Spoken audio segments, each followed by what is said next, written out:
Cleveland, I'd say, is a city of dreamers, just like many smaller cities compared to the LA, the New York. And so many people, my peers, they almost felt like, hey, my life will start when I go to New York or LA or Chicago. Cleveland is just too small to make anything happen. And so I think that was a big part of growing up is just dealing with a lot of people with dreams and, the ambition to go further. Um, Right. And what was it that inclined you to believe that Cleveland was that type of place? I'd say there was very limited opportunities in certain industries. Okay. Specifically for me, it was food, the consumer packaged good industry, and there weren't the resources that you see in New York City or Silicon Valley or Chicago, where, they're really big in food manufacturing. So Cleveland, again, for me, was this small town kind of, with a bad name in many ways. And how exactly could I make the most of this in terms of resources? Absolutely. Absolutely. Now, what was elementary school like for you? Elementary school was a great, opportunity for me to just be a kid. I enjoyed raking leaves, selling lemonade. I had friends and, did sports. But again, entrepreneurship was really that seed that kind of planted in my mind really during that elementary period. Sure. Were you selling Pokemon cards? I was actually selling chocolate bars around school or anything I could, but mainly my main hustle was like lemonade stands, raking leaves. I'd make flyers, post them at the bank down the street from my house, go around to businesses. And at this age, I was 13, 12, 13 years old, really just pushing it. And people respected that.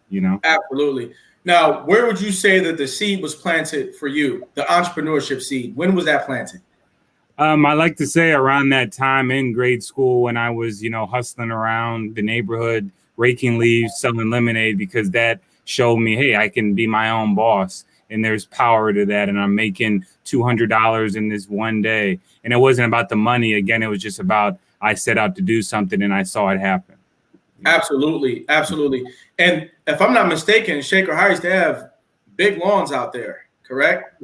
Certain places, yeah, certain neighborhoods. So I was able to definitely take advantage of that and go around and really show people, hey, I'm this young black entrepreneur. I had a childhood friend who's actually Caucasian, and it would really helped with the marketing because there's this black kid, this white kid. They're doing landscaping, and so I remember one family actually said, hey, do all of our backyard and front yard, and we'll give you $500 for the day.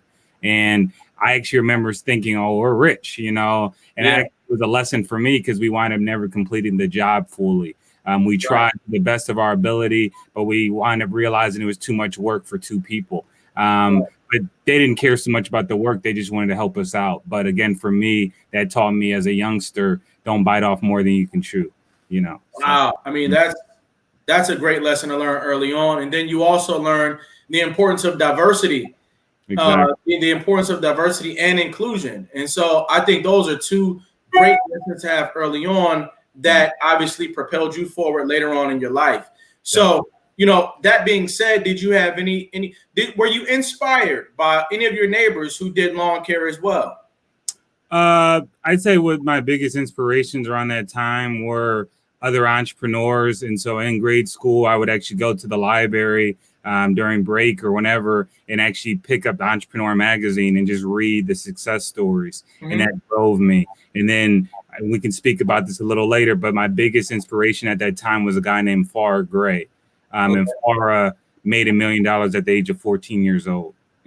Sure. Yeah, we'll get to that. Yeah. We'll get to that. Did you also play Monopoly? Did that play a role in your mindset? Definitely, I enjoyed Monopoly, enjoyed economics, and really that entrepreneurship piece as a young child. So again, I really really did like that, and I also enjoyed watching movies growing up, where I'd see this isn't a great example, but Gordon Gekko, and see this guy with the suspenders on. He's the boss, the CEO, and again that drove me a little bit. If I'm being honest, so.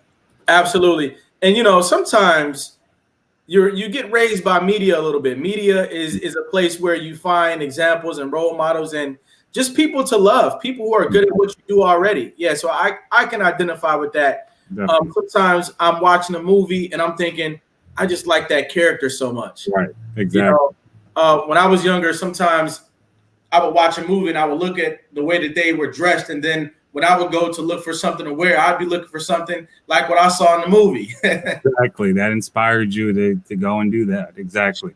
Absolutely. Yeah. So, you know, walk me through a day in the life of Ethan as a fifth grader. What that looked like.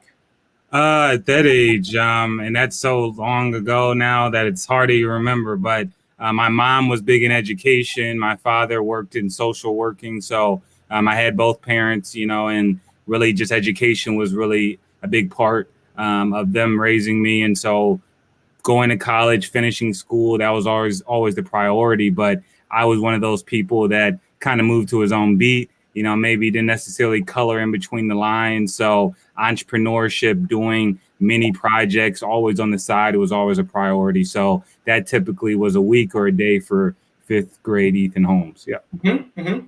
And obviously you having both parents. Can you talk a little bit about what they did and how that molded you as well? What did your mother do? Can you go into that, and what your father do? Yeah. So both my parents, you know, were very supportive. However, what I will, and I'll speak on what they did, but, you know, my mother was really big in education. And so, again, for her, it was always, hey, my boys are going to go to college, and I want to make sure you guys understand all the important things you need in order to be successful. My father, his father was a bus driver, and he actually wound up going through college because of his academics. So that was, again, really a big part and importance in our household. So they definitely supported me in that way. Just, hey, Ethan, you need to make sure you understand how to read and write, and that you're articulate and you know how to, you know, handle yourself in situations. Yeah, absolutely. And you have brothers and sisters too? I have one brother and then I have a stepbrother, actually a half brother, but so yeah, two brothers total. But I grew up with one brother, and he's about 2 years older than me. Yeah. Okay. All right. Great. So in a sense, you're kind of like the baby in a sense. Exactly. I am the youngest. Right. Sure. But you had this knack for entrepreneurship. You know, ladies and gentlemen, we're talking to Ethan Holmes. He has a particular middle name. We'll get into that a little bit later as well. But this gentleman, he took his life and he made it count. He made it count in more ways than one. And I'm really happy to have him on the show today. So if you can, feel free to tell a friend or a family member that we're getting ready to get into yet another great story here on America's Next Motivator. Now, Ethan, when you got this money early on because you were an entrepreneur, did you ever save any of that money, or did you take it straight to the candy store? I actually did invest, you know, whether it was in the marketing. However, you know, I definitely had, you know, help from my family because I wasn't able to have enough money from my profits to really cover everything. But, you know, buying more equipment for rakes or anything needed in order to complete the job. So it definitely was about investing and having a little bit of money for the candy store. So right, yeah, absolutely. Got to keep that balance. Got to keep that balance. Exactly. So what did that translate into for you as a middle schooler? Definitely. Yeah. So as a middle schooler, I started thinking more about entrepreneurship, you know, as a legitimate business and more serious. And again, that's when Entrepreneurship Magazine was really, you know, it just carried me and showed me, hey, this is possible. And reading about the guy Farrah Gray around that time, again, opened that door even further. Let's get into that. Who's Farrah Gray? Farrah Gray, he actually founded a company when he was 14 years old, actually maybe even a little younger, and then he sold it for $1 million at the age of 14. And so he's really been a pioneer for young entrepreneurs. He created a book called Millionaire, and the book told the story of how he actually started this company and really built a lot of different initiatives to help youngsters in entrepreneurship. And so that really inspired me to actually start this business. Wow. Can you tell us a little bit about the book? What was it about? Yeah, so the book was really like a self-help book. So I definitely recommend it to anybody. It's on Amazon, but it's called Millionaire. And again, it tells the story about how Farrah Gray grew up in a single parent household in Chicago. He dealt with poverty. He dealt with many issues that you would deal with just economically in that time. And he was able to overcome them by going together with kids in his neighborhood and saying, hey, let's create a program together where we make products and do services. And he actually made his first dollar by picking up rocks off the street and painting them and selling them as paperweights. So he was a natural born hustler. got interviewed by radio stations. He was really an influencer before there was an influencer, industry like we have today. So he really was a pioneer and then grew that to successfully selling his company and being a millionaire at 14. Sure.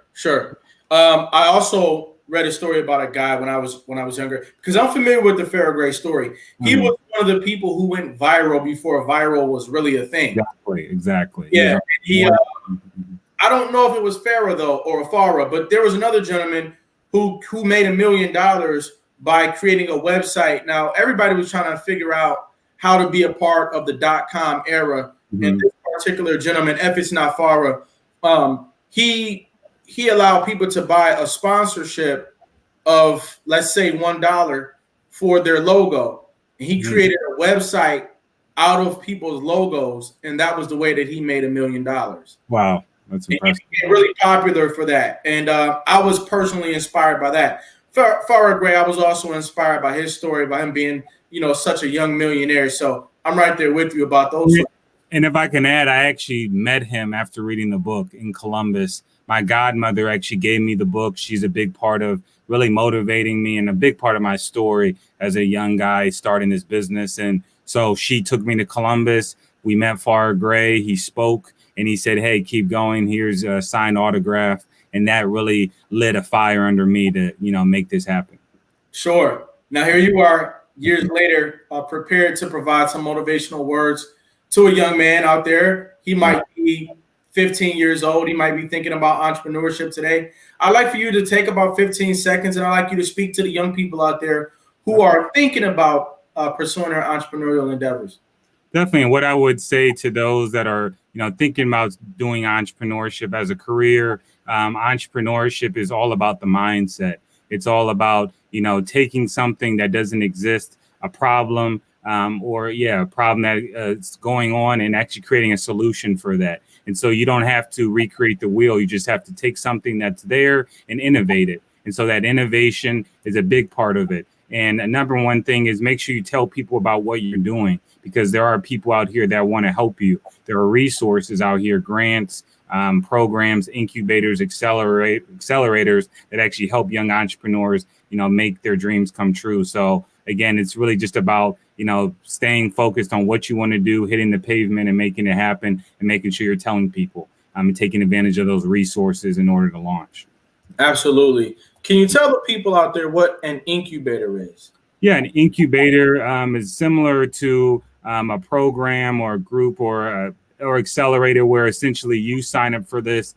They typically choose out of a certain amount of applicants for you to be a part of this program. And then they actually work with you for either a series of months, a series of weeks, really growing you, helping you accelerate and strengthen whatever your business is. So incubators are all over the country. All you have to do is just Google or look up incubators in your state or city. And you can usually find some for that specific industry or business that you're interested in doing.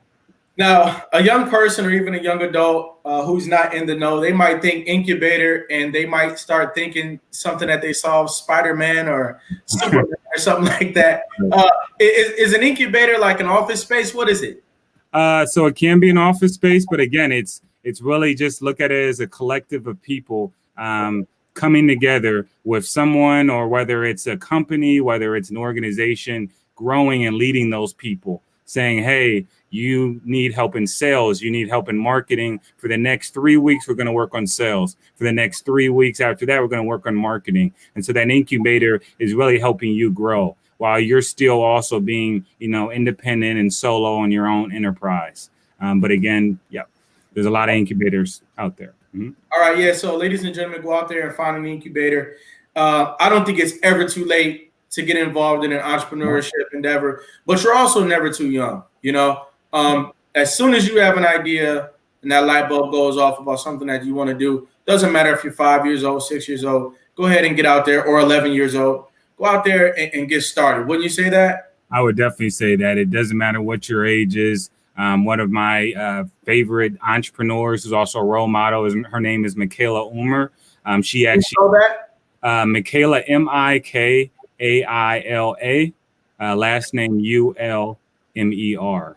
And Michaela Ullmer started a company called Me and the Bees. and it's a lemonade brand. She went on Shark Tank, and she started this company, I believe, when she was about 5 years old, maybe even younger, and when she came up with the concept. And she's grown it now to thousands of grocery stores. So it doesn't matter how young you are. Even if you're just selling lemonade in front of your house, that can, lead to you being in grocery stores. Right. Now, you said you sold lemonade as well, right? Yes, I did. Yep. What was your recipe? You feel like passing that down? It was a pretty simple recipe. Anybody can, look it up. I believe I had some country thyme mix and some water with some ice, and that was pretty much it. However, again, it's not necessarily about the product. When you're at that age and you're at that level, it's just about how you market it. And so me having a white counterpart, my friend, that diversity piece, as well as just being young in the way we were coming at customers. So we actually even created a mobile lemonade stand where we'd actually go door to door. So if one day it was slow because people weren't stopping, then we're going door to door saying, hey, do you need lemonade? And eventually, in today's age, you might get stopped for doing that. As we've seen in the news, you need a permit. But for us, we had fun. Yeah. Yeah. And talk about the thrill. Talk about how it continues to enthuse you to be an entrepreneur. What's that like when you can sit back and say, hey, my phone just went off. That was the sound of me making a sale. What's that like? Yeah, that feeling of being an entrepreneur, it's really invaluable because you're doing what you love. So you're not necessarily going to work. You're not just carving time to go do something that might not be something you're passionate about. It's something that, again, you've created your baby and you're seeing it come to life every time you get that sale. And another big thing that drives me is I'm a problem solver and I'm a creative. So I like being able to solve things. I like being able to have an idea while I'm going to sleep, and by the next day I'm working on it. So if that sounds like you, then you can be an entrepreneur. Absolutely. Absolutely. Could you talk about a problem out there in the world that needs solving? Definitely. And a big problem, I'd say that needs solving are food deserts in this country and the access to healthy, all natural items. Specifically fruits and vegetables in inner city areas like Cleveland and other, large cities where they're not getting those access to fresh fruit, farm to table options. Now, there have been a huge, increase in CCS programs where you do have the farm to table. However, there's still a lot of areas where, if you want to get a snack or some food, your only options are McDonald's, Burger King, or the local convenience store where they're not selling fruits and apples. They're only selling bags of chips. And so I think that's a big issue. And it's not necessarily cost. It's just about making it more available and educating the people in that area. Right. And can you explain to us, I know you mentioned the farm to table, which I think is absolutely essential, but can you explain the climate? What I mean by that is this. What is a food desert? Mm-hmm. And why is it a problem that people need to know about? Definitely. In a food desert, and you could probably give them the formal definition. I hope I can explain the best way, but it's an area, where they're typically, it's as simple as the word, there's not a lot of access to a specific food. In this case, it's in the inner city, fresh fruit options, fresh produce. And so those areas are really deserts. They're dried up of those resources. And so being able to educate the people that, hey, instead of having that pop and those Doritos, maybe you should go and buy some fresh fruit for your child. I think that's the first step. Then from there, is actually making sure it's available at retailers. If you go to certain grocery stores in certain cities, you go to the inner city, you see that they have all the cheap, junk food items. Meanwhile, you go to the suburbs and they got all the, better for you items. So that's an issue right there. And I know I make applesauce. I've dealt with Kroger. I've dealt with Whole Foods. And I've actually had retailers say, hey, your applesauce is, organic properties. It's higher, quality. So we're going to actually put you in the suburban areas. And I'm like, hey, I'm a minority. A lot of my buyers and followers are from the inner city. Can we put it there? No, that's not an area that we tend to focus on. So you see what I'm saying? And that's just the norm. And it's not that they're trying to be, malicious or anything like that. It's just they realize that the people in those areas are not buying, the all natural, the whole food items. And that's the sad truth.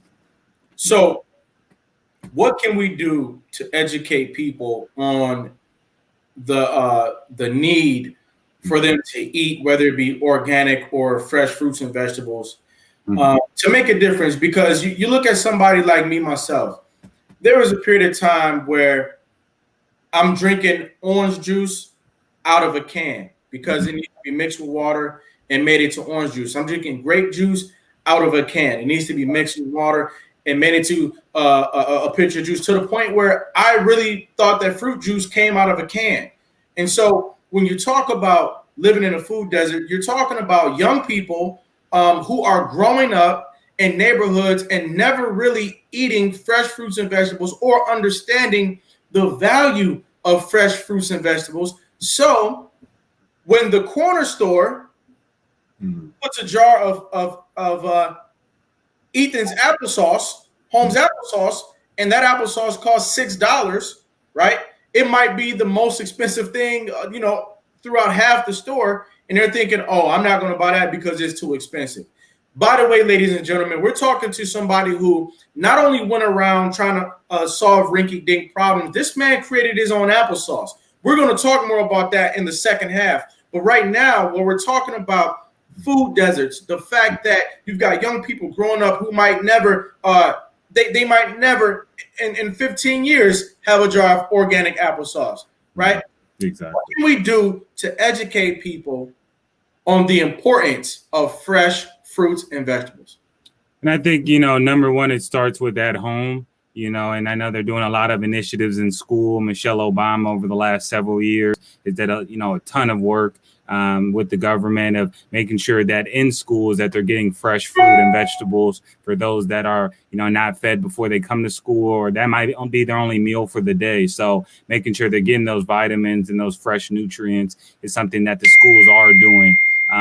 Now, however, when it comes to at home, that starts with the parents. And unfortunately, we do have a climate where sometimes, babies are raising babies. And so as young people, we have to be able to step up and say, hey, we're going to make sure that we're actually going to raise our child to eat, healthy and make healthy decisions. Yeah.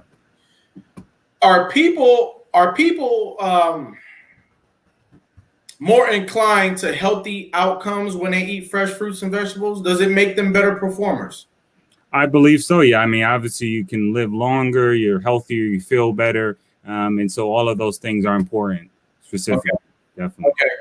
And just so that we can understand, you became an entrepreneur only to find out that people were intentionally putting high quality goods in suburban communities as opposed to the inner cities. Correct. And again, that was one of those things that said, hey, I am a for-profit business, and a big part of my journey is making sure that I can make a sustainable business and be profitable. But at what expense? Am I bettering my community? And when I'm talking to the Black and brown children and I'm saying, hey, here's some applesauce because I'm doing a presentation, but just so you know, when you want to buy it with your family, you won't be able to because it's not in your neighborhood, then that kind of bothers me. So again, it's really just making sure, like someone said in the comments, health is wealth. How do we get your applesauce into all communities across America? How do we do that? I think, again, it starts with, the corporations, those retailers saying, you know what, we're not going to just look at price. We're going to maybe lower our margin so we can make these items more accessible. For example, and I don't want to, share all the corporate details, but Whole Foods, their margins can be as high as 45%, meaning if you sell a product to them at a price as low as maybe $2, by the time it gets to the shelves, it might be as high as $5. And so it's up to them to say, hey, maybe we can lower that margin to make these products more affordable to the people in the community. Mm-hmm. So as I see this as an international issue, I look at what some other countries are doing, right? Mm-hmm. By no means do I want to be critical of America itself, right? Right. But you take something like the banana plant, right? Or even the coconut tree. Right. There are areas in other countries where they'll take one item that is healthy and it adds benefit to your overall health, and they'll make it accessible to everybody in the whole region. Mm-hmm. And I'm thinking, here in America, why can't we do that with something like your applesauce? Right. And do we have a responsibility to say, okay, I understand that from your corporate standpoint, it might not make the most financial sense for you to put this applesauce in the inner cities. But then does Ethan decide that he's going to open up his own storefront in the inner cities and explain to people that, hey, the same way you're going to spend $10 on a slime kit for your child, you can spend $10 on this jar of applesauce. Right. Yeah, and I mean, that is something that's really a big future plan for us, is being able to actually create a storefront or donate a portion of our goods at a discounted price to those, in need of healthy, fresh foods in those food deserts. So again, that is definitely a big problem that I want to fix one day for sure. Wow. I think that's absolutely huge. And that's why you're here today.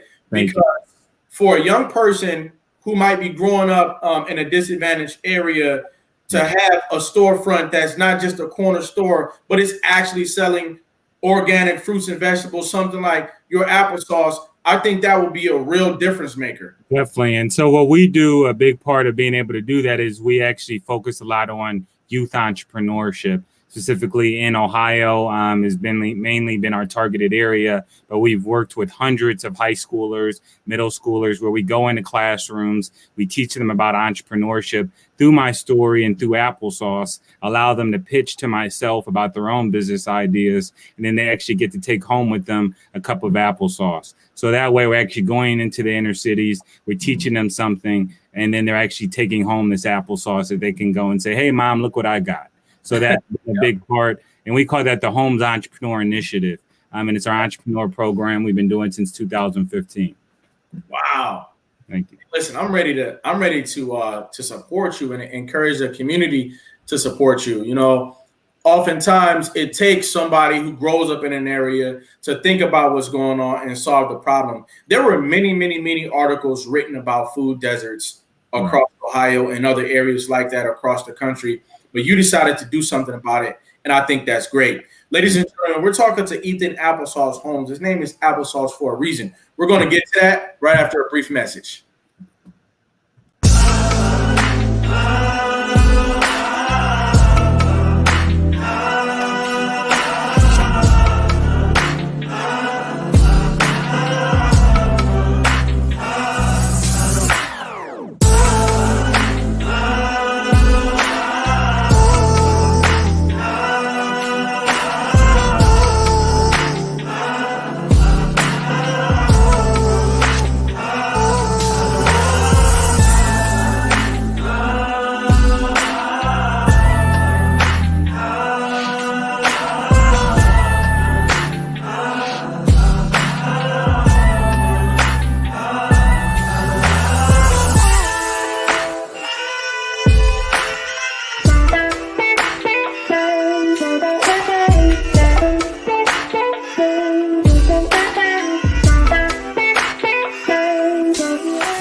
America's Next Motivator, Monday, Wednesday, and Friday at 5 p.m. Eastern, Tuesday and Thursday at 10 a.m. Eastern.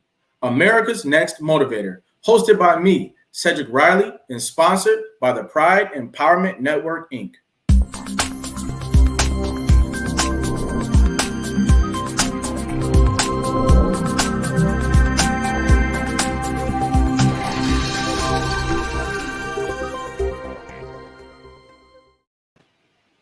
And we're back. Ladies and gentlemen, we're talking to Ethan Holmes here. Ethan, you mentioned that you guys had an initiative. What was the name of it? Yep, Homes Entrepreneur Initiative.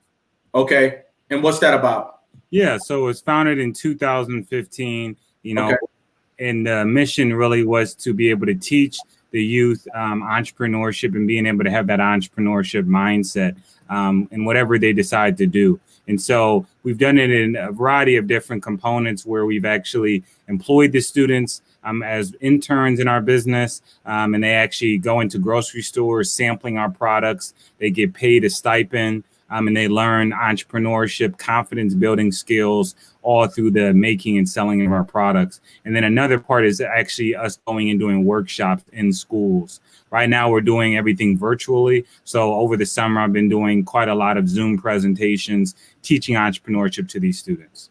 Yeah. Absolutely. Now, What was the name of your applesauce business and when did you found it? Yeah, so the name of my product is Holmes Mouthwatering Applesauce. It's 100% all natural applesauce product. We currently sell it at about 300 different retailers, specifically in the Midwest, but we also sell online. We sell at Whole Foods, Heinen's, which is a major chain in Ohio and Chicago, Kroger, Giant Eagle, and many more. And so, again, it's a product that I started in 2008 when I came up with the concept at 15 years old. And then we successfully actually entered the market in 2015, getting our first supermarket chain and then growing from there. Incredible. Thank you. Absolutely incredible. I'm so happy for you, man. Thank you.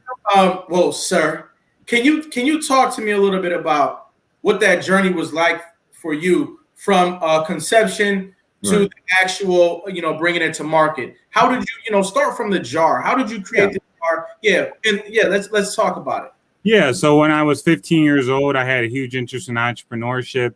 I decided upon at first I was going to make chocolate. I was going to be the next Willy Wonka of Cleveland or something. And I realized pretty shortly, that was my first failure. I was 15 years old. I went to school. I made my own little chocolate bar wrappers. I went and printed them, and I thought that I was going to be this millionaire. And I realized pretty, quickly that people didn't like my chocolate. They weren't going to give me their last $5. So then I decided, why not do something healthier?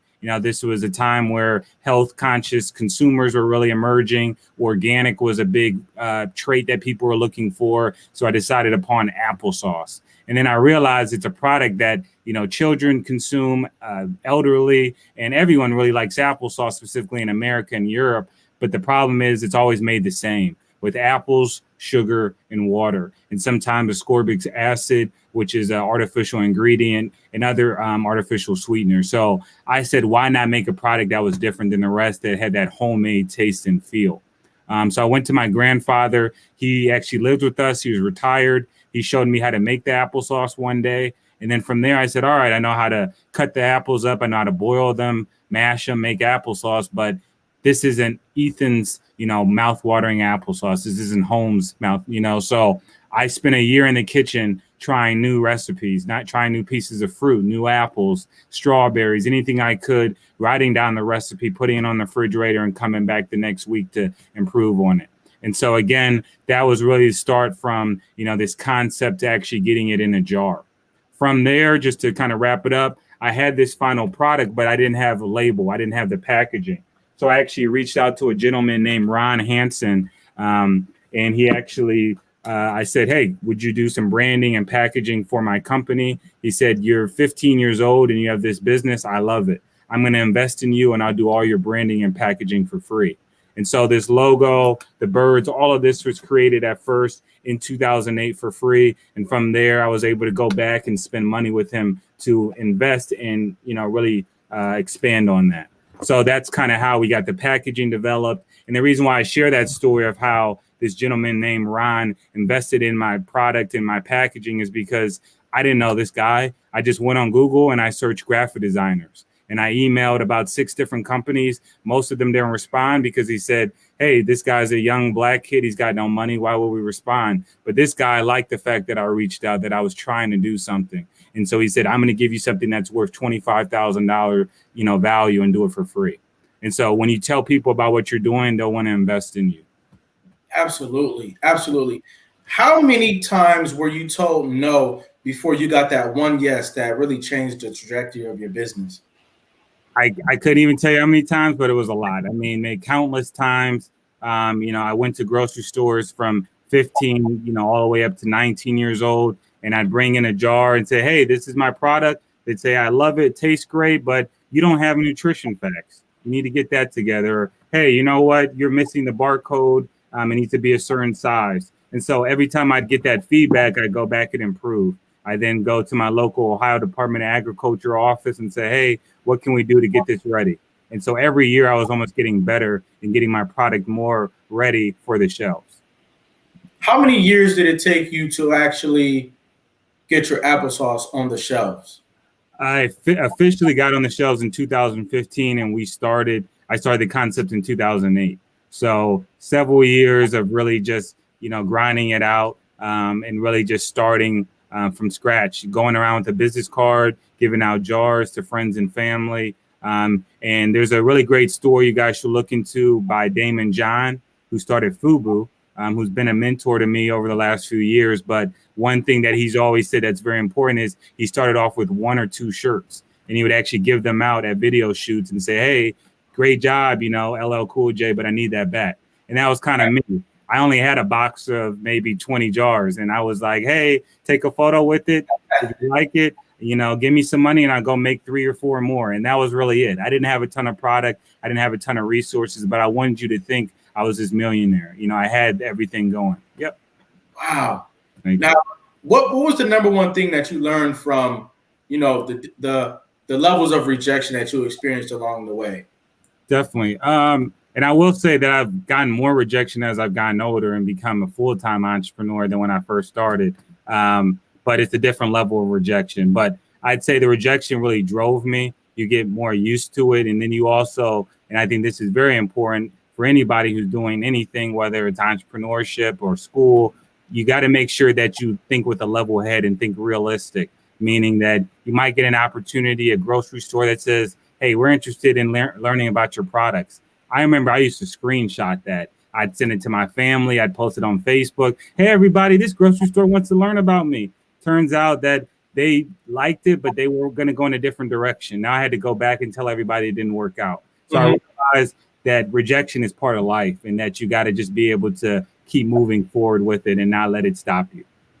I also noticed how you said that rejection put different masks on, if you would. So when you were younger, rejection might have looked like, it's cute, but you're 15 years old. You don't have a budget. Right. But then when you got older, it put on a new mask. It's like your barcode is the wrong size. Right. Exactly. Where's the nutrition facts? And so, but you overcame all the different faces of rejection and you brought your product to market. I want to let you know, I'm very, very proud of you. Very proud of you. Thank you. And I can speak a little more. So we eventually actually launched on the market in 2015. I was a junior in college. Again, education was always instilled in me, but I really didn't necessarily want to go through the education system. I wanted to be a full-time entrepreneur. But no matter what you want to do, education should always be something that you pursue, just because it gives you opportunities and resources that you may never, see. And so for me, entrepreneurship was always key, but I was doing, a business major with a minor in entrepreneurship. And eventually I said, you know what, I'm kind of tired of partying and being a student. Why not, get this applesauce going? And so I wound up researching a kitchen in downtown Cleveland. I was able to rent this kitchen. And from there, they actually got me started with getting my nutrition facts in order, getting my licensing. I would rent the kitchen out on weekends. I'd have friends in there. I'd give them beer money, whatever I could, just to help me make the applesauce. And from there, it just grew, making a couple hundred jars on the weekend to eventually where I needed to go to Cleveland every other day from my college just so I could get this production done. And so that was really the beginning. And so today you're distributing this applesauce where? Yeah, so we're distributing really across the nation. Again, a lot of our orders are online. So we just got an order this morning from Georgia, but we ship pretty much everywhere. But all of our product is manufactured in Cleveland. We, for the last 3 years, rented a facility, a 13,000 square foot facility where we would actually employ 3 individuals that make all of the products. So we're actually sourcing apples from local orchards around Ohio, large 700-pound bins of apples, peeling, slicing, coring and washing all that fruit with automatic equipment and then cooking it. And so there's a lot of photos and videos on our Instagram and Facebook. But again, everything we're doing starts from the farm and then we're turning it into this final product. And then again, then we're selling it through our website or to distributors that then deliver it to retailers. How do you find farms? For me, it was about relationship building. I started off with one major farm, Patterson Fruit Farm, out of Ohio, and they've become family now to me, which is very strange because they don't have many Black suppliers. I think I might be their only one. And so me coming to them, they're like, who is this young Black kid buying our apple cider every week and apples. And eventually it became a point where they're like, hey, this guy's a major supplier for us. Let's keep this relationship. Let's sell his applesauce. And then other farms came to me, hey, we have some great prices. We see you're killing it in the applesauce game. And so that's how I was able to find orchards. And again, a lot of them don't deal with many Black people buying apples or produce, unfortunately. And so those are, really great relationships to have. I encourage everybody to go out there, buy some of Ethan's applesauce. Holmes Applesauce is the name of the brand. If somebody wants to buy your applesauce, how could they find it? Yeah, very simple and easy. Just go to homesapplesauce.com. The easiest way is to actually just have it order online. We actually are recently accepted it on Amazon, so we will be launching by the fall with the back to school season. But you can go on our website and buy it. Free shipping delivered to your door within 2 to 3 days. Okay, that's incredible. Now, did you ever go on Shark Tank, or did you ever consider going on Shark Tank? Shark Tank is so I'll say one thing. I've gone through quite a bit. I've raised about a little over $250,000. We just were recently chosen by Chobani, incubator program. So we're going to be in New York next year. But I've gone through so many doors. But with Shark Tank, yes, I've gone through the process maybe about 5 times. I even drove to Kentucky and stood in line for 4 hours just to get told, hey, we love you. We want to take you to the next round. I find out the casting agent actually had spoken with me in previous years and she loved it. But then the producer said, hey, we have too many food products this year. So it's almost like I always got just there. And then a good friend of mine actually went on Shark Tank about a few years ago. So I have a very close relationship with all of them, but I've never been on the show. And so that was always a failure for me because I felt like we have that brand, we have that story. But for some reason, because we're doing a food, it didn't necessarily click with the production team. I look forward to seeing you on Shark Tank. And if they don't have the luxury of having you on their show, I still would like to see you at the very top of food production, just reaching the top brackets in your industry. I spent years of my life in foster care, and I see that youth in foster care in a city like Cleveland, Ohio, they could benefit from your applesauce, having access to your applesauce. And I think that would be huge as well. In foster care, my girlfriend actually went through the foster care system, my best friend as well. And so, again, we're really about supporting the youth and just giving them the opportunities and the products and all of that. So I'm very big on that. Wow, that's huge. Now, do you have a favorite apple that you like to use? What apple produces the best applesauce? So our applesauce ingredients are very simple. We use Golden Delicious apples. It's a very sweet, it's usually a yellowish apple, and they're best for baking apple pies. They don't have a tart-like taste, and they're very sweet. And then we also use a Bartlett pear. It's a green pear, and then we cook everything down in apple cider. That's made with Golden Delicious apples. So everything is very appley, fresh. You don't taste any sugar or anything artificial, and then you get real chunks of fruit in each bite. So the consistency is chunky, but yet smooth at the same time. Wow. I'm ready to buy. That's a great product. Yeah. So you can buy a 3-pack, 6-pack online. So thank you. Absolutely. Now I suspect after this pandemic is over, you'll be joining different expositions and going out and renting booths and letting the world know about your great applesauce. Yeah, so that's a big part. The expos, there's several big expo shows across the country, Expo East, Expo West. And these shows allow food producers to actually set up a table and, allow retailers to know we exist. However, again, with COVID, it has changed the whole landscape. Everything's virtual. So that's really right now a big focus is making sure that we can actually reach new sales opportunities with, this pandemic going on. Right. You guys must be growing a massive sales team at this time.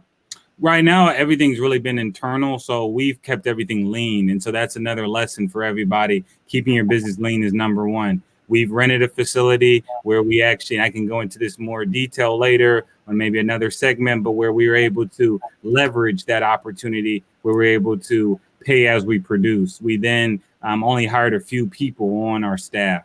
And then from there, we outsourced a lot of our components of our business. So again, keeping your business lean, That way you can, maximize your profits is really number one. Another lesson that I've learned over the last 6 months is you don't have to be everywhere. And so I've been burned quite a bit as an entrepreneur, and I can go into stories where we first got into Kroger. They say, hey, here's a $22,000 order. I say, wow, I'm rich. I can get this done. I make it. And then I realize I don't have the marketing dollars to support it.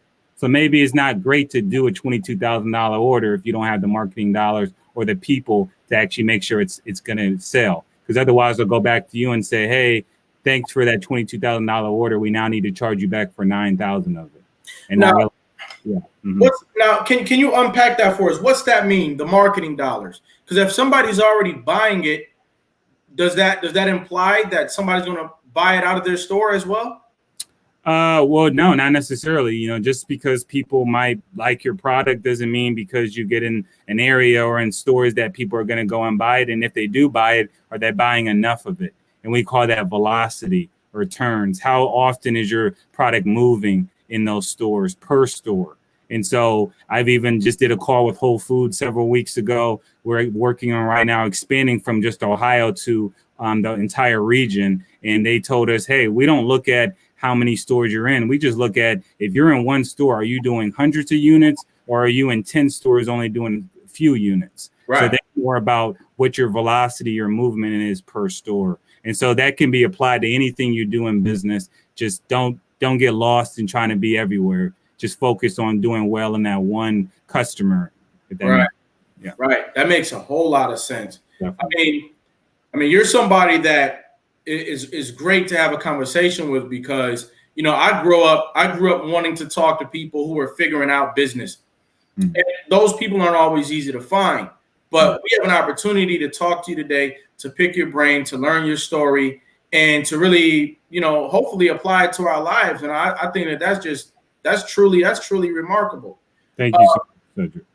That being said, do you have one place where you guys have high velocity? I'd say our number one market right now is Heinen's. Okay. Again, many might not know Heinen's, but it's a premium grocery store with about 25 locations in Ohio and Chicago. And so for us, that was our first supermarket chain. And so you would see myself or some of our young entrepreneur interns actually in our stores, in those stores every single weekend. And they'd be there with the table, this young black kid just, hey, try this applesauce. And from there, it started creating this, movement where people were going out just to go and buy the product and support it. We were in the local Plain Dealer, which is a publication in Cleveland. And again, that really created a lot of movement and credibility in that market. If somebody wants to intern for your business in Cleveland, would that be a possibility? Yeah, that'd be a definite possibility. And right now, we also employ young people for the summer to do farmers markets. There's no sampling allowed, but we right now just hired about 3 young men to actually do farmers markets around Cleveland. Okay. Incredible. Absolutely incredible. What role does social media play in you guys getting the word out there about your product and the benefits of it? Definitely. Social media has been huge for me personally as an entrepreneur, really coming up every time I would make a batch or anytime I would have a success, I would post about it. And it allowed people, viewers, my audience to actually feel like they were a part of it. And so when we actually won a competition in 2017 called the Cleveland Chain Reaction competition, we actually won a $130,000 investment with the Cleveland Foundation. And so with that, people were, literally going and calling me out of the blue, like, hey, Ethan, I've never met you, but I saw you win all this money and now you have your own facility. I'm proud of you because it feels like I won it too. And so social media allows people to feel like they're part of it, allows them to. So don't be the kind of person that's too private or feels like you're too cool, because, again, you want to be transparent and allow people to feel like they're seeing your success unfold. Right. So you're saying don't be afraid to be transparent on social media. Exactly. And utilize social media, be personal with it. Not too personal, but make sure you're personal and strategic. Strategic is number one. Absolutely. Strategic is always number one. Right. Ethan, what's next for you guys? Yeah, great question. Right now, we're looking to really expand. And that's really a great question, just because, like, what is next? There's so much to really do. But we're looking at actually expanding the squeezable pouches. So the squeeze pouches that kids enjoy, we're again expanding on Amazon, working on going and expanding to all the Whole Foods stores throughout the region of the Midwest and eventually the West Coast. We are actually also closing a fundraising round to improve our website, our e-commerce, and being able to make the most of really the online market. So I'm really just expanding on it. Holmes Mouth Watering is the name of our brand, but for years we've really gone by Holmes Mouth Watering applesauce. So a big thing now is stepping away from applesauce and just being Holmes Mouth Watering, because we want to create more products. Absolutely. And we just moved into a facility in Cleveland, a much bigger facility. We don't own it, but they're actually going to be making our products for us. And this allows us to be able to do $1 million worth of volume per year. So that's huge for us, because it doesn't matter how much I sell. It doesn't matter if everybody wants to buy it. If you can't make enough of it as a manufacturer, then you're done. So that's been a big hurdle for me over the years, is being able to find a place that I can trust that can actually make it at the same quality every time. Yeah. Ladies and gentlemen out there in the Cleveland, Ohio area, let's get some honorable, earnest, hard workers over there to Ethan and help him to build his Holmes Mouthwatering company into the huge enterprise that it deserves to be. You know, I'm sitting here and I'm thinking about George Washington Carver and how he made over 50 different products out of the peanut. And now here you are in our generation, potentially creating dozens of products out of apples. And so we know that George Washington Carver changed the world with what he did with peanuts. And here you are, a family man, a great man, doing the same thing with apples. So I think this is just making my day today. Well, thank you. It's an honor to be here. So thank you. Yeah, absolutely. I have 3 questions for you as we round third base. Again, I've really appreciated your time today. The first is, what is survival to you? That's a great question. Survival to me is being able to. That's actually, I have to think about that. I guess it was just being, survival is being able to live and be able to do what you like and, feed your family, or being able to feed yourself, shelter. And again, for me, survival is more about being able to do what I love and still be able to pay the bills. So It's really different for everybody. So. Yep, absolutely. Absolutely. And what is success to you? Success is whatever, you define it as. So I know that's not a great answer, but for me, it's about teaching others to be successful, if that makes sense. I feel like, what's the point of being successful if others can't do it? You can't teach others to do it, around you. So that's really what success is to me. All of your answers have been great today. Final question. What is greatness to you? Greatness. Well, I'll kind of give a quote. You miss 100% of the shots you don't take. And Wayne Gretzky said that, famous hockey player. And I think that's what greatness is. It's just showing up every day, no matter what you do, whether you're into mechanics, whether you're an entrepreneur, whether you're a teacher, showing up every day and putting 100% into it. I think that's greatness. And again, you miss 100% of the shots you don't take. So for those watching this, if you have an idea, a business that you've always wanted to start, just go out and figure out the steps and do it. Because all it takes is getting through that one step. All right, I figured out how to get the apples peeled. I figured out how to get the nutrition facts. And then the next thing you know, you're getting a purchase order from Whole Foods. And then you're like, wow, this is what I've always wanted to do. So just keep going. Without a doubt. Ethan, I had a great time talking to you